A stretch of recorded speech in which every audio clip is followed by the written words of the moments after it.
السلام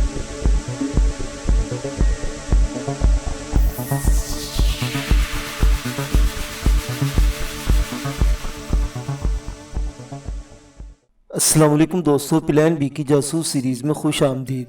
آئیے سنتے ہیں آفٹر اسٹارم قسط نمبر 19۔ معزز سامعین، آپ سے امید کی جاتی ہے کہ ویڈیو کو لائک کریں اور چینل کو بھی سبسکرائب کر دیں، شکریہ۔ جے کے کشتی لے کر جانے کے بعد سعادت سوچنے میں مصروف ہو گیا۔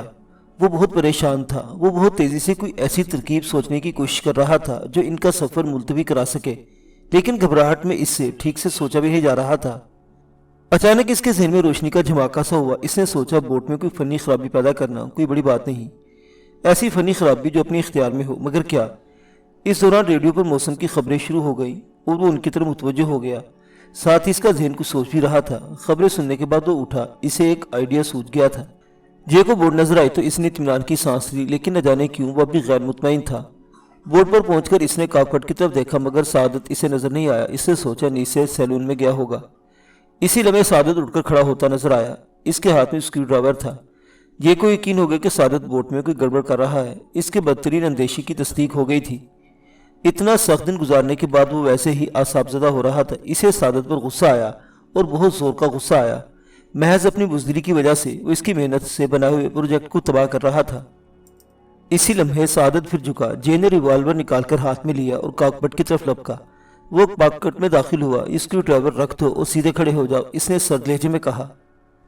سعادت نے پلٹ کر دیکھا۔ جے کے ہاتھ میں ریوالور اور اس کے چہرے پر چھائی ہوئی صفاقی کا اس پر کوئی اثر نہیں ہوا۔ کیا بات ہے جے؟ اتنی دیر میں جے نے دیکھ لیا کہ سعادت نے کنٹرول پینل کے علاوہ نیچے کا ایک خانہ کھولا ہوا ہے اور وہیں کچھ گڑبڑ کر رہا تھا۔ تم نے میری بات سن لی ہے؟ سیدھے کھڑے ہو جاؤ، اس نے زہریلے لہجے میں کہا۔ پاگل ہو گئے ہو؟ ہمیں لمبے سفر پر جانا ہے اور طوفان کا بھی سامنا کرنا ہے۔ بوٹ کو چیک کرنا ضروری ہے۔ میں نے سوچا چھوٹی موٹی خرابیاں ٹھیک کر دوں۔ ٹھیک کر رہے ہو؟ بڑی خرابیاں پیدا کر رہے ہو بزدل آدمی۔ میں تمہیں منصوبہ تباہ نہیں کرنے دوں گا۔ جے خرایا۔ کھڑے ہو جاؤ ورنہ میں تمہیں شوٹ کر دوں گا۔ تو شوق سے کر دو، میں اپنا فرض بہرحال پورا کروں گا، سعادت نے بے پرواہی سے کہا اور پلٹ کر دوبارہ کھلے ہوئے خانے پر جھک گیا۔ جے کے دماغ میں آندھی سی چلنے لگی۔ اس کا ذہن ٹھیک طرح سے سوچنے کے قابل نہیں رہا۔ اس کے ریوالور کا رخ سعادت کی طرف تھا اور ذہن میں بس یہ خیال تھا کہ ممکن ہے ایک لمحے کی چوک سے سعادت اپنے مقصد میں کامیاب ہو جائے۔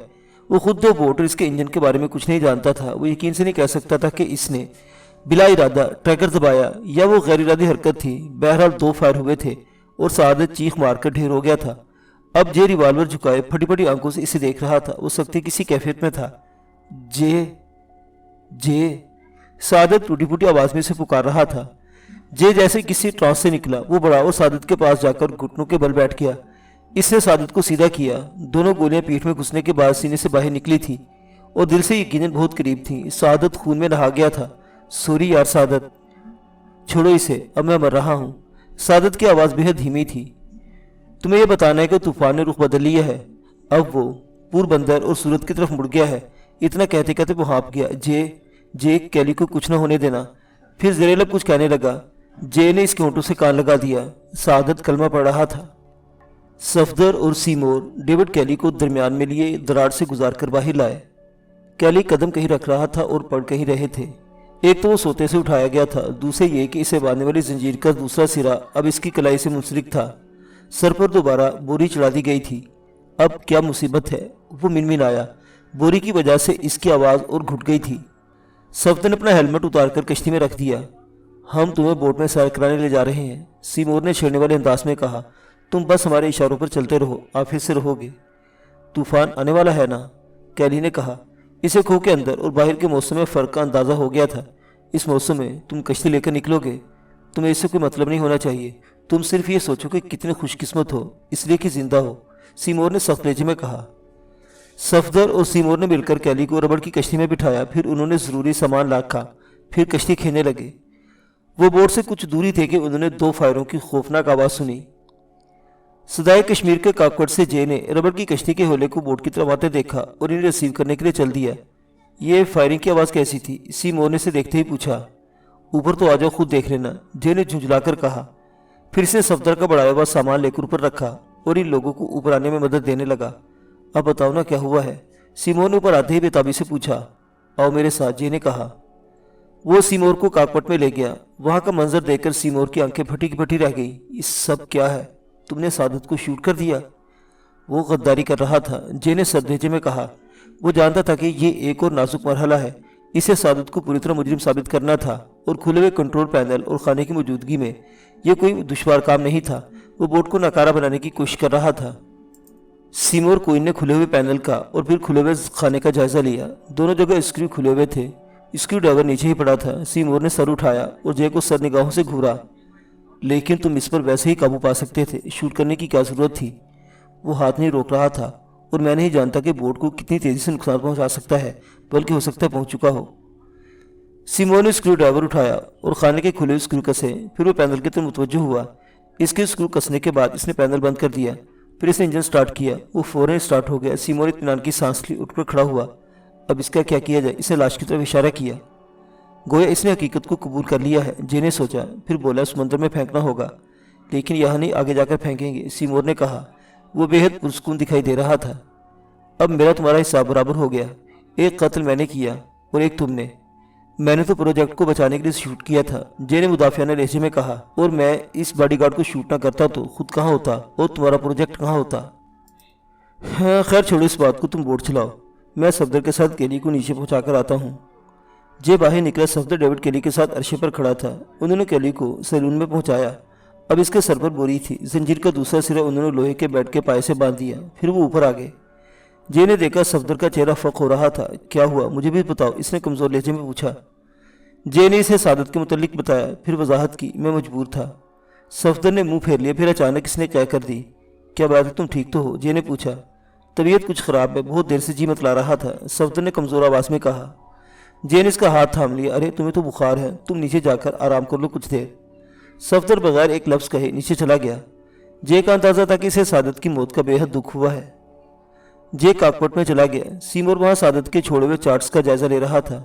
बोट अब खुले समंदर में सफ़र कर रही थी। इसने जैसे कहा, सादत मर चुका है। सफदर को समुद्री बीमारी लाहिक हो गई है। समुद्री बीमारी? जे ने हर्ष से कहा। मेरे ख्याल में तो ये मलेरिया है। इसे बुखार भी है, उल्टियाँ भी आ रही हैं। नहीं, वो सीसिक हो गया है। मैंने ऐसे बहुत से केस देखे हैं। तूफान में इसकी हालत और ख़राब हो जाएगी। सारी अलामत समुद्री बीमारी की हैं। सीमोर कहते कहते रुका। मैं ये कह रहा था कि 2 आदमी कम हो गए, ये बड़ा मसला बनेगा। समुद्री बीमारी हो या कुछ और, सफदर को काम तो करना पड़ेगा। जी बोला। कैसी बातें करते हो? वो इस सफ़र के दौरान मर भी सकता है। मैंने ऐसे कई केस देखे हैं और तुम इसके लिए कुछ भी नहीं कर सकते। तुम्हारा अपना क्या हाल है? मुझे कोई बीमारी लाहिक नहीं, अभी नहीं होगी। बहरहाल अब हम दोनों ही इस बोट के जिम्मेदार हैं। 5:30 बजे कल्याणी थाने के इंचार्ज ने फ़ोन करके बताया कि औरत को होश आ गया है।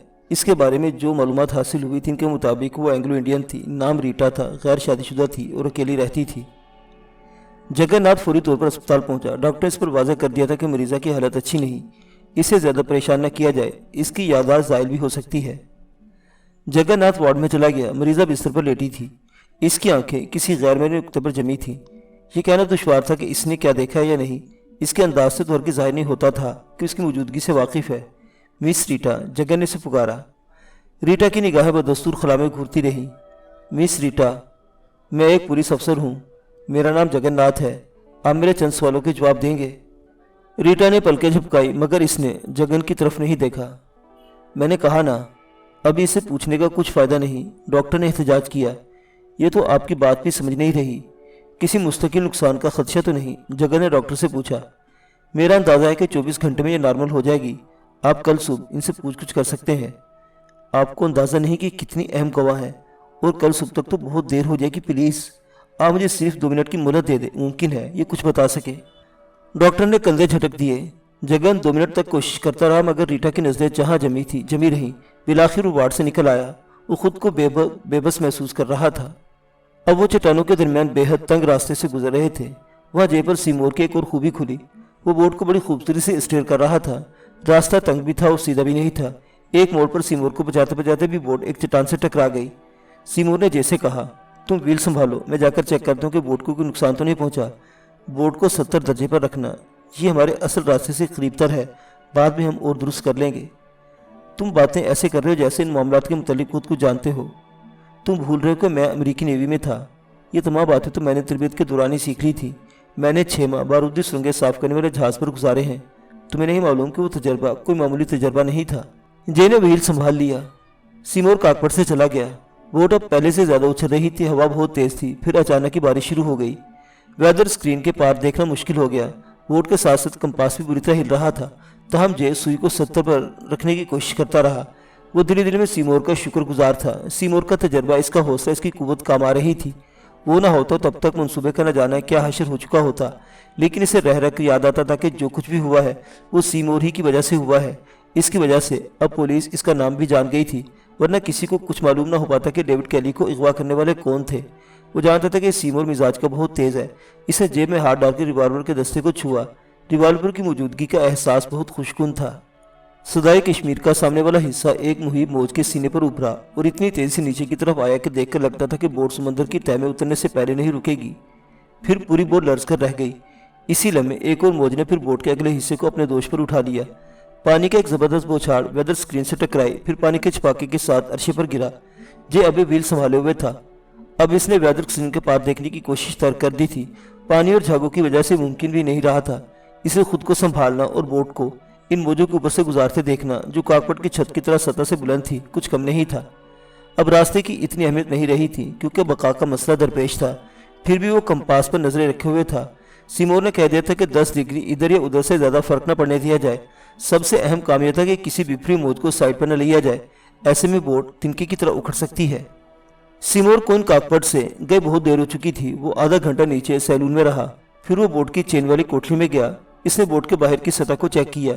इसके बाद अरशे वो तख्ते हटाए जो बोट के पैंदे को ढांपे हुए थे। वहां से वो आया, लेकिन इसने जे को सूरत के मुतालिक कुछ भी नहीं बताया और इंजन रूम में चला गया। वहां खासी देर रहा। समुद्री खबरें हर एक घंटे बाद नश्र की जाती थी। जो बोट समंदर में होती हैं वो इनसे ख़राब मौसम से इस्तेफादा करती हैं। सीमोर कोइन वापस आया तो 7 बजे वाली खबरों का वक्त हो रहा था। खबरों से पता चला कि तूफान का मरकज़ अब बम्बई से 345 मील दूर जनूब मशरिक में है। सीमोर समुद्री नक्शे पर खासे हिसाब किताब के बाद पेंसिल से निशान लगाता रहा। फिर वो जे की तरफ मुड़ा। कश्ती में पानी दाखिल हो रहा है। बिलाखिर से लबकुशाई की। सामने वाले हिस्से में कश्ती की टक्कर की वजह से कुछ तख्ते हिल गए हैं। मौसम अच्छा होता तो फिक्र की कोई बात नहीं थी। सुराख समुद्र की सतह से ऊंचा है, लेकिन इस मौसम में इसी वक्त बोट को एक मुहिब मौज ने उछाला। जब भी बोट ऐसी किसी मौज से टकराएगी तो कुछ पानी बोट में घुस आएगा। पैंदे वाले पंप से काम नहीं चलेगा। हमारे पास 2 हैंड पंप भी है, हमें इनको इस्तेमाल करना होगा अभी से। लेकिन हम सिर्फ 2 हैं, ये नामुमकिन है। हम बारी बारी ड्यूटी देंगे। एक आदमी व्हील संभालेगा, दूसरा हेड पंप चलाएगा। फिर कुछ देर बाद दोनों ड्यूटियाँ बदलेंगे। नहीं, बात इतनी है कि सफदर को भी काम करना पड़ेगा। तकरीबन 24 घंटे का सफ़र अभी बाकी है। हम दोनों इस वक्त तक काम नहीं चला सकते और जितना बोट में पानी दाखिल होगा इतनी हमारी रफ्तार में कमी होगी। सीमोर ने कहा, पूर्वू बंद तक 7-8 घंटे का रास्ता है। हम ऐसा करते हैं कि तूफान का सामना वहीं रुक कर करते हैं। वहाँ समुद्री झाड़ियाँ हैं, बोट को आसानी से लंगरअंदाज किया जा सकता है। तूफान के बाद हम दोबारा सफ़र शुरू करेंगे। 7-8 घंटे में पहुँच सकेंगे, क्यों नहीं? हवा भी तो इसी तरफ की है। बहरहाल हम लोगों पर यह बोझ तो कम नहीं। अब क्या हो सकता है? वापसी का तो सवाल ही पैदा नहीं होता। सीमोर बोला। ठीक कहते हो, जे ने कहा। इस वक्त एक और मौज बढ़ती नजर आई। जे ने जल्दी से बोट को एक जानिब हल्का सा मोड़ दिया। जगन्नाथ ने अस्पताल में डेरा डाल लिया था। इसने सुनील को फ़ोन करके सूरत हाल बता दी। सुनील भी जानता था कि दर हकीकत इनके पास इस औरत के सिवा कोई क्लू नहीं था। इसने जगन को हदायत दी थी कि वो इसका बयान लेकर ही आए। जगन बार बार वार्ड में जाता और कोशिश करता, लेकिन रीटा अभी तक कुछ समझने के काबिल नहीं हुई थी। जगन को यह डर भी था कि इसकी यादाश्त जवाब न दे गई हो। बिलाखिर 1 बजे डॉक्टर ने रीटा को नींद का दवा का इंजेक्शन दे दिया। ये इस बात की अलामत थी कि डॉक्टर इसके सर की चोट की तरफ से मुतमईन हो गया है। लेकिन दुश्वारी ये थी कि रीटा अब मस्कन दवा के ज़ेर असर थी। जगन अब इससे पूछ कुछ नहीं कर सकता था। वो थके थके कदमों से वार्ड से निकल आया। वो खुद भी नींद से बेहाल हो रहा था। बेंच पर बैठे बैठे ही वो सो गया। सियासी एतबार से वो एक धमाका खेज दिन था। मकबूजा कश्मीर की असम्बली तोड़कर गवर्नर राज नाफिज कर दिया गया था। साबिक वज़ीर आला शेख को गिरफ्तार कर लिया गया था। इस पर इल्ज़ाम था कि वो मुसलमान बागियों की पुष्टपनाही करता है। इस अक़दाम के खिलाफ असम्बली में अक्सरियती पार्टी और अपोजिशन दोनों ने अवाम से हड़ताल की अपील की थी। इसके साथ ही कश्मीर लिबरेशन फ्रंट ने मुजाहरे का ऐलान कर दिया। कशीदगी बहुत ज़्यादा बढ़ गई। मुअज़्ज़िज़ सामीन हज़रात, फिल्म बीकी जासूस सीरीज़ की ये कहानी अभी जारी है। बक़िया वाक़यात अगली किस्त में। देखते रहिए फिल्म बी। अल्लाह हाफिज़।